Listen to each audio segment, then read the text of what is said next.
pogi talaga ni Damdam. Mama, si ate may boyfriend na. Ikaw pam-pam ka. Nangungurot Anya? Wala naman kasi, hindi naman totoo.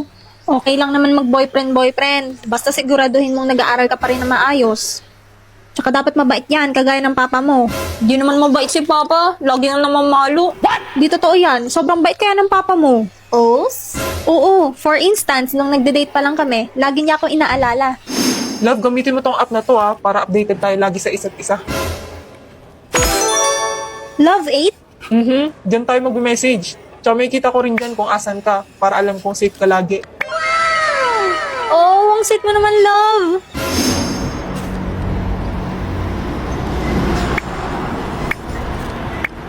Love, pwede mo ba akong sunduin? Naliligaw kasi ako eh. Hala, 18% na lang siya. Kailangan ko mahanap agad si Yor.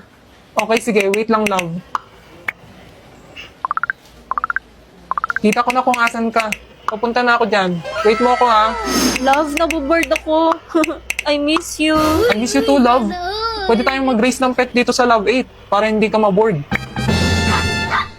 Ang cute naman. Papangalanan kitang Bond. Kaya pala Bond pangalan ng aso natin. Yok, love. Over? Kadiri. James, hindi ka diri yun. Ay, niluluto ko. Paano kaya pag kami ni Damdam ang nag-love 8? Tad-tad ka sa akin ng hearts, boy. Ala, nag-chat si Damdam.